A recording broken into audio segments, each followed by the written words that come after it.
Bonsoir Justine. Bonsoir David, bonsoir à tous. Que se passe-t-il, que s'est-il passé ces dernières heures en Russie ?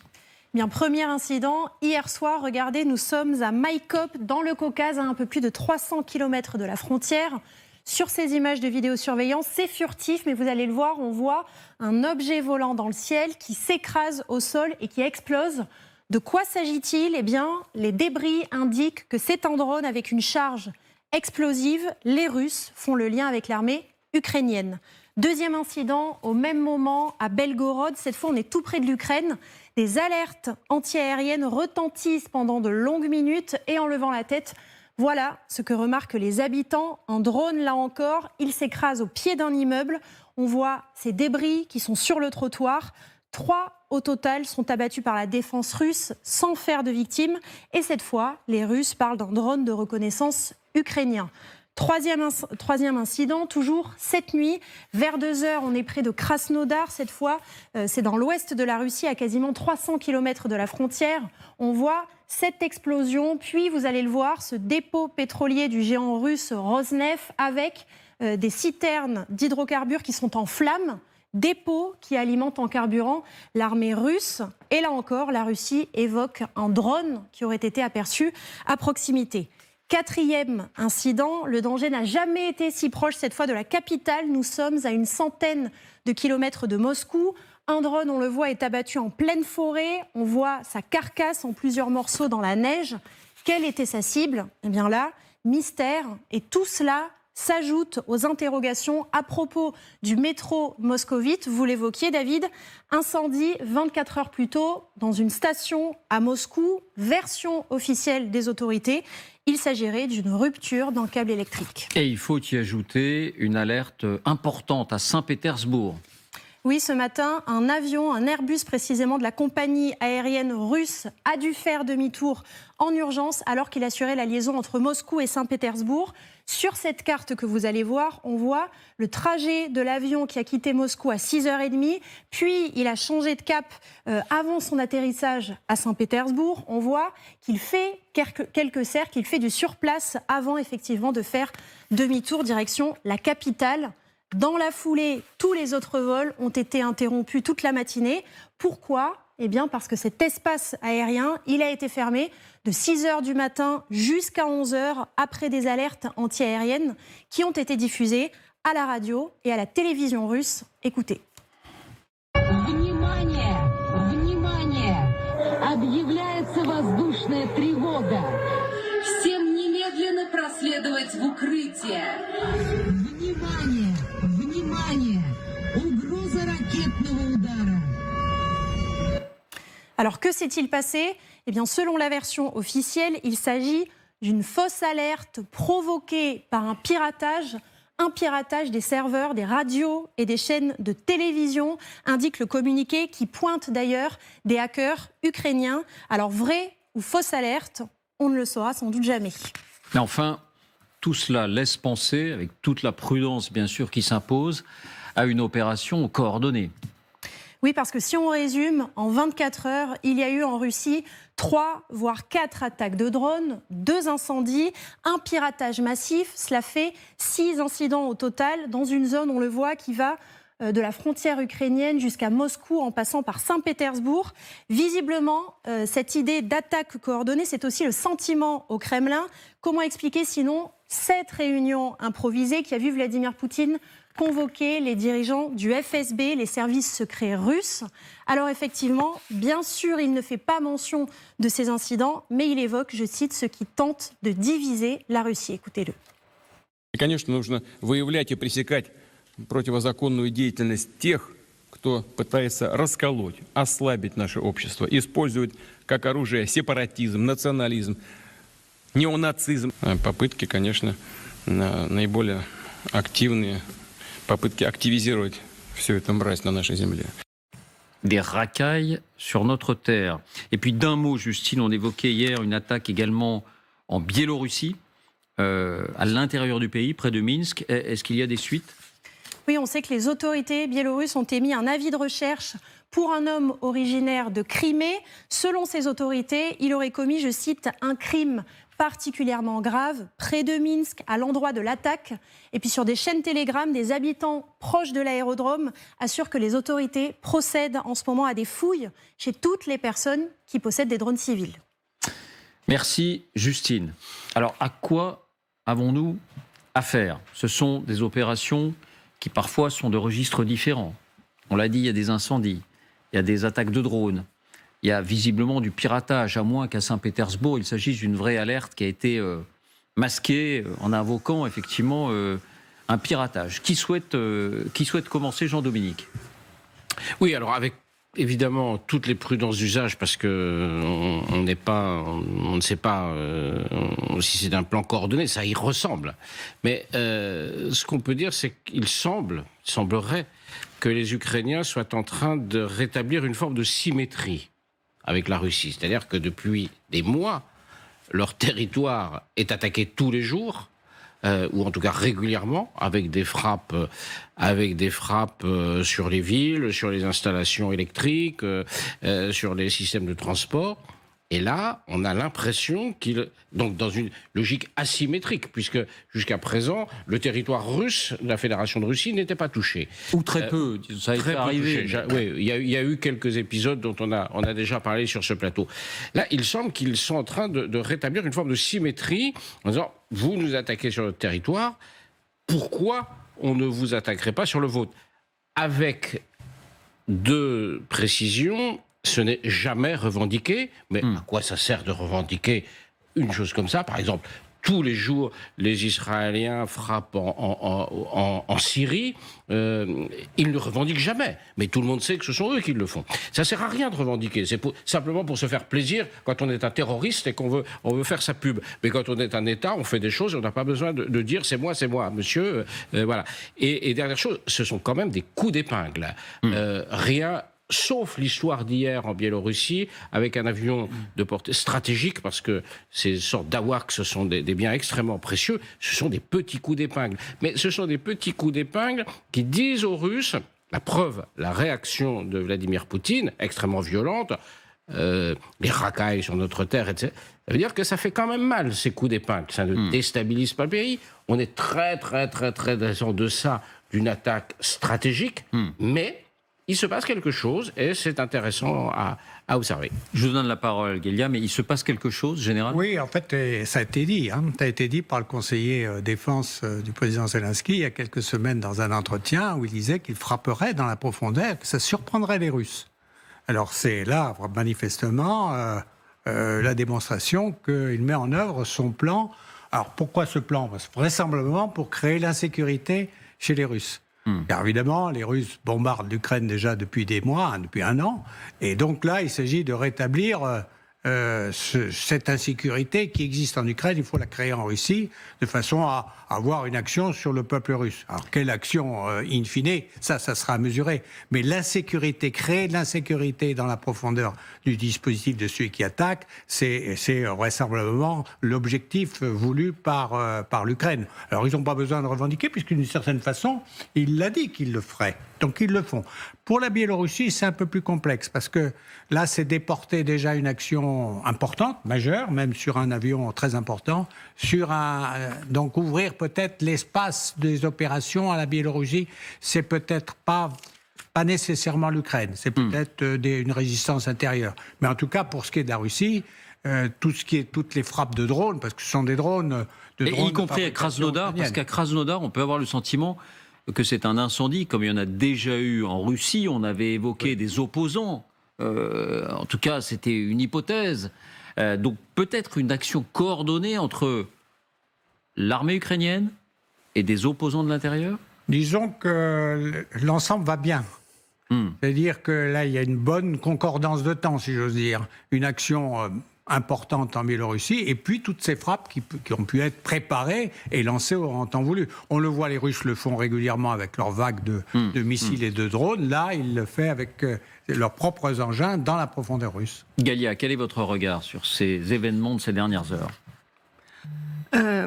D'une part, les médias russes annoncent qu'il y a eu une attaque massive de hacking contre le personnel, par exemple, du régiment Azov, mais aussi contre toutes sortes de personnalités du ministère de la Défense, des unités de combat, etc., qu'il y a un groupe de hackers qui s'appelle les hackers méchants, qui est un groupe russe connu, qui a donc dévoilé des milliers, peut-être même des dizaines de milliers de données personnelles de militaires ukrainiens. Ukrainiens, Bien sûr. C'est-à-dire que l'idée était de dénoncer en quelque sorte qui participe activement pour que ces gens puissent être repérés dans les localités occupées par les troupes russes. Peut-être à l'avenir, s'ils occupent d'autres localités, on peut en attraper quelques-uns. En tout cas, ça met, comme toute publication de données personnelles, ça met les militaires ukrainiens en insécurité. Donc il se peut que ce soit en partie une réponse aussi à cette attaque. Maintenant, deuxième question pour moi, David, ce que vous avez dit, ça me semble très, très correct. Vous savez, je pense par exemple à un mouvement de partisans pendant la Seconde Guerre mondiale. Certes, il y avait des groupes, etc., mais ils étaient très étroitement contrôlés par la direction militaire russe, par l'état-major russe. Les actions des partisans ont été coordonnées et on leur envoyait des munitions quand c'était possible, etc. De toute façon, ils n'agissaient pas tout seuls.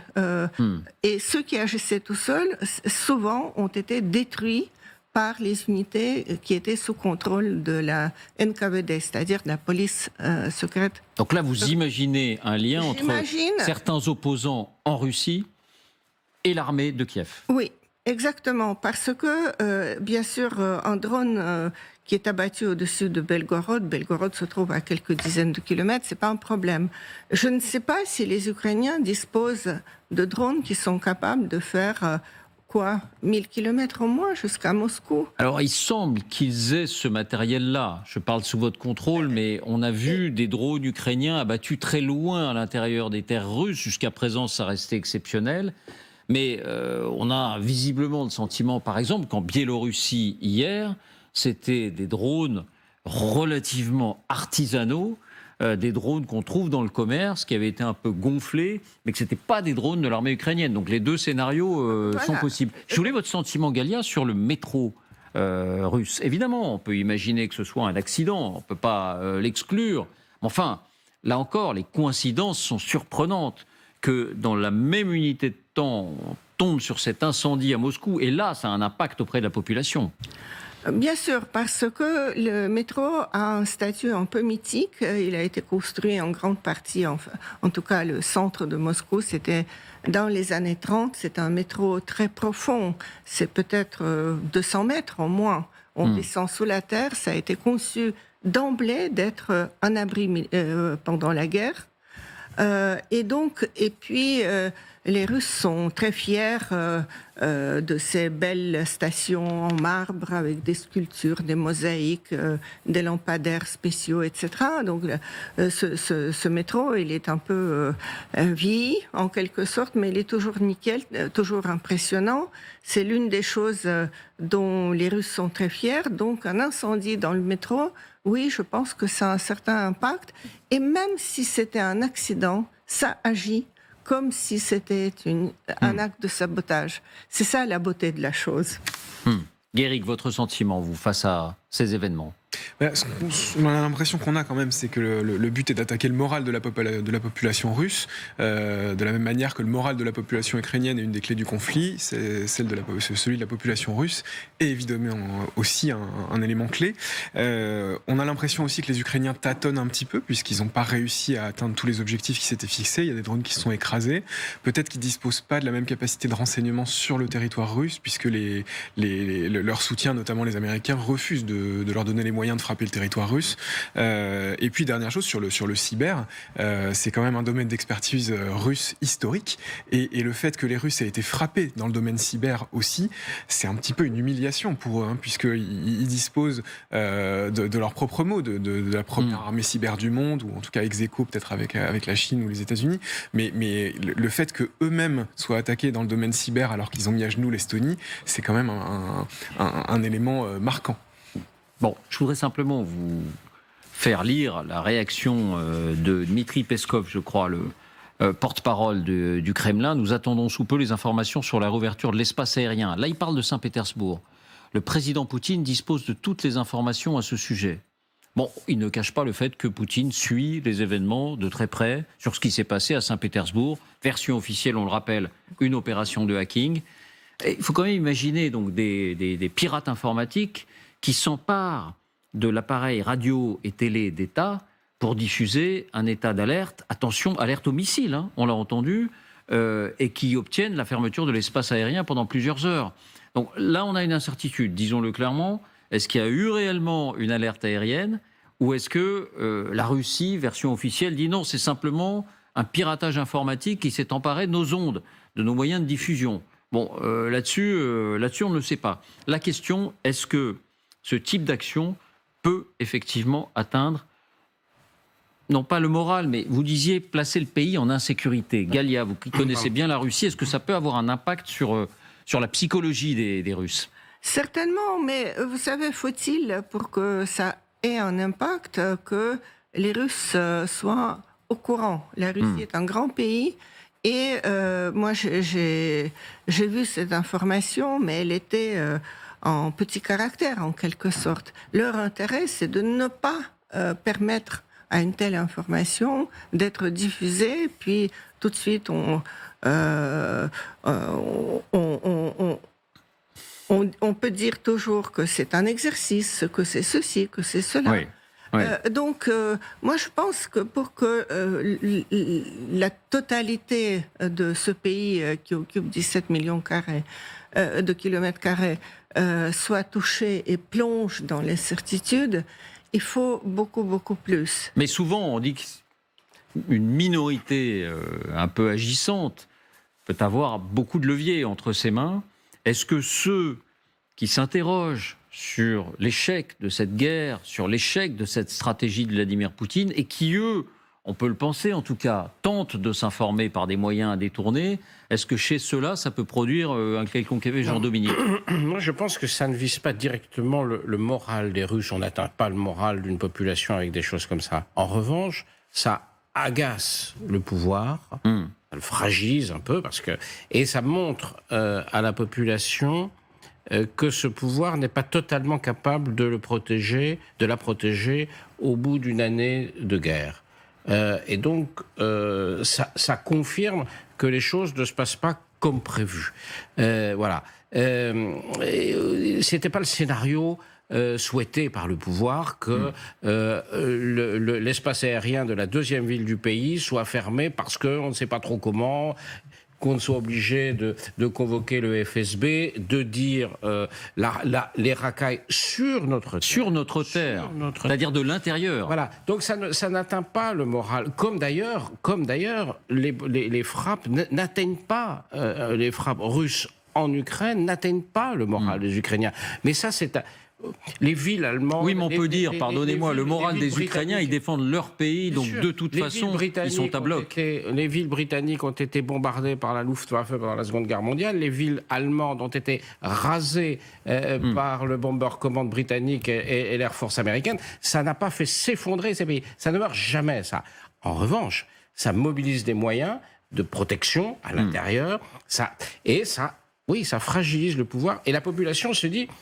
Bon, quand même, enfin, il se passe un truc. Ce pouvoir, il contrôle pas tout. Et voilà, c'est plus sur ce domaine que sur ce registre-là. Les Ukrainiens vont nous envahir ou quoi que ce soit. Ça, c'est pas. Oui, ça, je voyais réagir en général. Parce qu'on peut dire que quand même le drone, qui est un peu la star de cette guerre, s'il y en a une, gêne aussi bien les Ukrainiens que les Russes. Et que avec quelques drones, on monopolise l'attention, on crée de l'insécurité. On est obligé de mobiliser des moyens pour lutter contre les drones. Et d'ailleurs, à mon sens, c'est une grande voie pour les constructeurs, l'anti-drone. Ils ont commencé d'ailleurs. Et là, en ce qui concerne les Russes, ils semblent en avoir battu certains, même peut-être la grande majorité. Mais il n'empêche que ces quelques drones créent un événement. Ils créent un événement et, alors, insécurité sans atteindre peut-être le moral, parce qu'il y a une profondeur stratégique aussi bien dans le moral russe que dans la surface de la Russie. Mais là, effectivement, ça gêne en termes de communication, en termes d'information. Et pour revenir au cyber, les Russes sont particulièrement doués dans le cyber-offensif. Mais manifestement, ils semblent un peu moins forts en cyber-défensif. Donc là, ils se sont fait prendre. Bon, tout le monde se fait prendre dans les attaques de ce type. Personne ne peut être garanti complètement contre ce genre d'attaque. Là, en l'occurrence, il semble avoir été victime, entre guillemets, d'une action cyber-offensive sur la zone de l'aéroport sur Saint-Pétersbourg. Je ne sais pas si vous connaissez bien ce domaine-là, mais est-ce que pour une telle attaque, pour une telle opération de piratage, ça peut se faire à distance ou il faut forcément être sur place, donc à l'intérieur de la Russie, pour pouvoir pirater comme ça la télé et la radio publique? Alors généralement, ces opérations se préparent longtemps en avance. Oui, mais il faut être loin ou alors on n'a pas besoin d'être... on peut le faire de loin. Mais on peut le faire de loin. Par contre, ça se prépare. Si j'ose dire, il y a un certain nombre d'actions qui sont amenées avant pour repérer les dispositifs, repérer les failles, éventuellement mettre les bons éléments à l'intérieur du dispositif et les actionner quand c'est souhaitable. Guéric, vous voulez rajouter un mot en avant? Dans le cyber, effectivement, le problème principal, c'est que l'attaquant gagne toujours, c'est qu'une question de temps. Donc là, il est possible que les Ukrainiens, ou d'autres services d'ailleurs, peut-être qui les soutiennent, aient placé des vulnérabilités, des moyens d'exploiter les vulnérabilités il y a des années ou des mois dans les systèmes russes, et qu'ils les exploitent aujourd'hui. Et finalement, les systèmes, même on voit en Europe, en France particulièrement, les systèmes informatiques des aéroports sont très vétustes. Il est tout à fait possible que le système informatique de gestion de l'espace aérien autour de Saint-Pétersbourg ait été suffisamment vétuste pour avoir plusieurs failles béantes. Bon, en tout cas... On a eu quelque chose d'identique aux États-Unis il y a quelques semaines, quand ils ont pu fermer une partie de l'espace pour régler des problèmes de circulation aérienne sur une grande partie des États-Unis.